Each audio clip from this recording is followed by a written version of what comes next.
A Journey to the Center of the Earth, by Jules Verne, Chapter 17, Vertical Descent. Now began our real journey. Hitherto our toil had overcome all difficulties, now difficulties would spring up at every step. I had not yet ventured to look down the bottomless pit into which I was about to take a plunge. The supreme hour had come. I might now either share in the enterprise or refuse to move forward. But I was ashamed to recoil in the presence of the hunter. Hans accepted the enterprise with such calmness, such indifference, such perfect disregard of any possible danger that I blushed at the idea of being less brave than he. If I had been alone I might have once more tried the effect of argument, but in the presence of the guide I held my peace. My heart flew back to my sweet Velen days, and I approached the central chimney. I have already mentioned that it was 100 feet in diameter, and 300 feet round. I bent over a projecting rock and gazed down. My hair stood on end with terror. The bewildering feeling of vacuity laid hold upon me. I felt my center of gravity shifting its place, and giddiness mounting into my brain like drunkenness. There is nothing more treacherous than this attraction down deep abysses. I was just about to drop down, when a hand laid hold of me. It was that of Hans. I suppose I had not taken as many lessons on gulf exploration as I ought to have done in the Frelseskirke at Copenhagen. That, however short was my examination of this well, I had taken some account of its conformation. Its almost perpendicular walls were bristling with innumerable projections which would facilitate the descent. But if there was no want of steps, still there was no rail. A rope fastened to the edge of the aperture might have helped us down. But how were we to unfasten it, when arrived at the other end? My uncle employed a very simple expedient to obviate this difficulty. He uncoiled a cord of the thickness of a finger, and 400 feet long. First he dropped half of it down, then he passed it round a lava block that projected conveniently, and threw the other half down the chimney. Each of us could then descend by holding with the hand both halves of the rope, which would not be able to unroll itself from its hold. When 200 feet down, it would be easy to get possession of the whole of the rope by letting one end go and pulling down by the other. Then the exercise would go on again ad infinitum.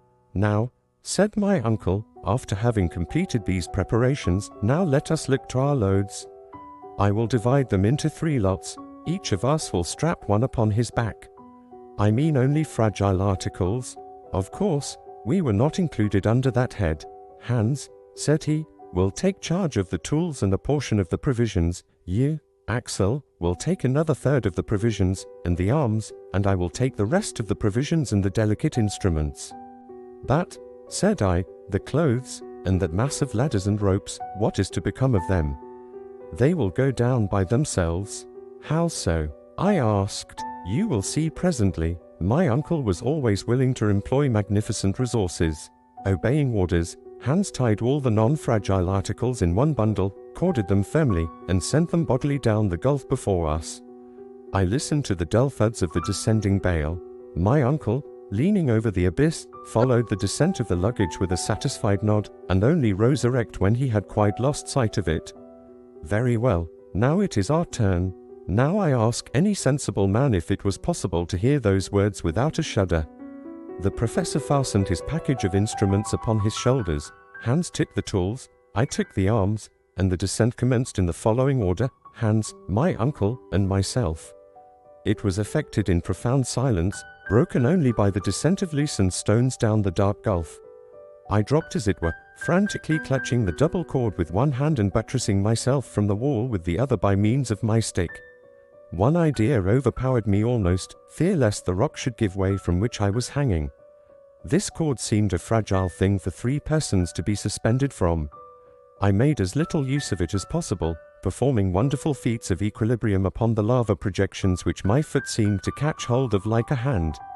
When one of these slippery steps shook under the heavier form of Hans, he said in his tranquil voice, "Gif akt, quote, attention," repeated my uncle. In half an hour we were standing upon the surface of a rock jammed in across the chimney from one side to the other. Hans pulled the rope by one of its ends, the other rose in the air. After passing the higher rock it came down again, bringing with it a rather dangerous shower of bits of stone and lava. Leaning over the edge of our narrow standing ground, I observed that the bottom of the hole was still invisible. The same maneuver was repeated with the cord, and half an hour after we had descended another 200 feet. I don't suppose the maddest geologist under such circumstances would have studied the nature of the rocks that we were passing. I am sure I did trouble my head about them. Pliocene, Miocene, Eocene, Cretaceous, Jurassic, Triassic, Permian, Carboniferous, Devonian, Silurian, or Primitive was all one to me. But the professor, no doubt, was pursuing his observations or taking notes, for in one of our halts he said to me, "The farther I go, the more confidence I feel. The order of these volcanic formations affords the strongest confirmation to the theories of Davy. We are now among the primitive rocks, upon which the chemical operations took place which are produced by the contact of elementary bases of metals with water. I repudiate the notion of central heat altogether. We shall see further proof of that very soon. No variation, always the same conclusion." Of course, I was not inclined to argue. My silence was taken for consent and the descent went on. Another 3 hours, and I saw no bottom to the chimney yet. When I lifted my head I perceived the gradual contraction of its aperture. Its walls, by a gentle incline, were drawing closer to each other, and it was beginning to grow darker. Still we kept descending. It seemed to me that the falling stones were meeting with an earlier resistance, and that the concussion gave a more abrupt and deadened sound.